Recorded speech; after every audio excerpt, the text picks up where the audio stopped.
যথেষ্ট হয়েছে। ঢাকা শাহবাগ মোড়। বুধবারে অসুস্থ 7 মাসের শিশুকে নিয়ে ছুটে এসেছেন এক বাবা। গন্তব্য হাসপাতাল, কিন্তু পথে প্রতিবন্ধকতা, নার্সিং শিক্ষার্থীদের অবরোধ।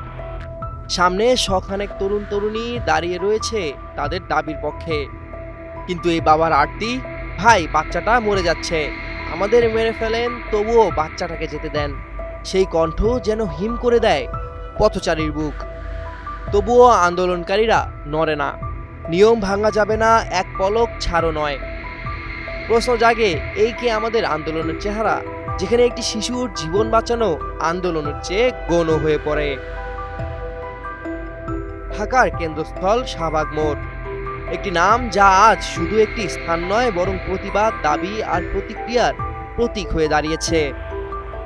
2013 সালের গণজাগরণ মঞ্চের পর থেকে শাহবাগ যেন পরিণত হয়েছে বিচার চাই আর দাবি মানতে হবে স্লোগানের চৌরাস্তায়।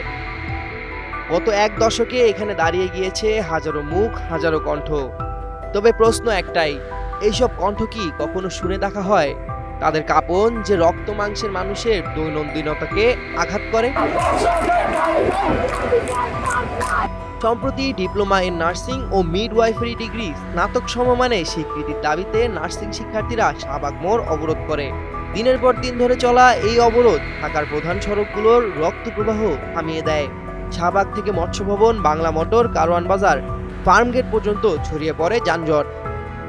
এই অবরোধের সবচেয়ে হৃদয় বিদারক মুহূর্তটি আসে এক অসহায় পিতার কান্নার মধ্য দিয়ে।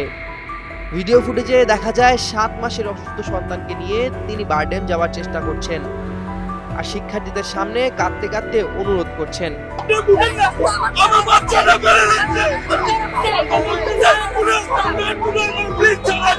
সেই মুহূর্ত যেন আন্দোলনের সমস্ত যুক্তিকেই প্রশ্নবিদ্ধ করে। যে আন্দোলনের কারণে একজন পিতা সন্তানকে সময় মতো হাসপাতালে নিতে পারে না, সেই আন্দোলন কিভাবে ন্যায়ের দাবি করে? শাহবাগ মোড়টির গুরুত্ব কেবল রাজনৈতিকভাবেই নয়, জীবন রক্ষার দিক থেকেও বিশাল।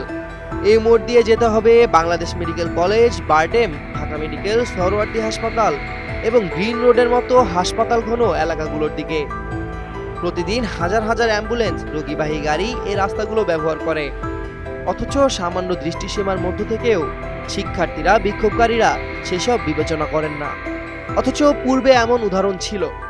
2018 সালের ছাত্র আন্দোলনের সময় স্কুল পড়ুয়া শিক্ষার্থীরা প্রমাণ করেছিল কিভাবে প্রতিবাদ চালিয়ে যেও অ্যাম্বুলেন্স, রোগী ও জরুরি যানবাহনকে অগ্রাধিকার দেওয়া যায়। এমনকি সাম্প্রতিক জুলাই অভ্যুত্থানের সময়ও আন্দোলনকারীরা বেশিরভাগ ক্ষেত্রেই পথ ছেড়ে দিয়েছিল জরুরি যানবাহনকে। অন্যদিকে গত কয়েক মাসে প্রায় নিয়মিতভাবে শাহবাগ অবরোধ হয়েছে। বিভিন্ন দাবি দেওয়া, জুলাই অভ্যুত্থানের শহীদ পরিবার ও বিভিন্ন রাজনৈতিক দল ও জোটের কর্মসূচিতে বারবার থেমেছে এই মোড়। ঢাকার কোটি মানুষের স্বাভাবিক যাতায়াত, অফিস, আদালত, চিকিৎসা সেবা সবকিছু যেন কিছু মানুষ মিলেই বন্ধ করে দিতে পারে এই জায়গাটিকে ব্যবহার করে। অথচ প্রশ্ন ওঠে, আন্দোলনের ভাষা যদি কেবল জনজীবনের ক্ষতির মাধ্যমে বোঝানো হয়, তবে সেটিকে আদৌ সচেতনতার পরিচয় কিনা? কেসারেন শেকড় থেকে শিখরে।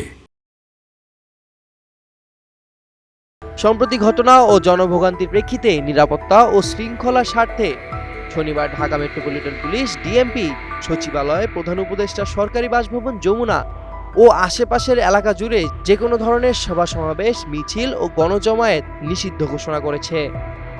Kakrail, Mintu road, officers club, hotel intercontinental মোড় এইসব এলাকা এই নিষেধাজ্ঞার আওতায় পড়েছে। একই সঙ্গে তথ্য ও সম্প্রচার উপদেষ্টা মাহফুজ আলম বলেছেন, চল চল যমুনা শাহবাগ যাই এই রাজনীতি আর হতে দেবেন না।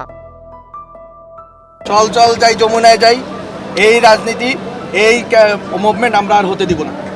সামিউল জয়, 21 টেলিভিশন।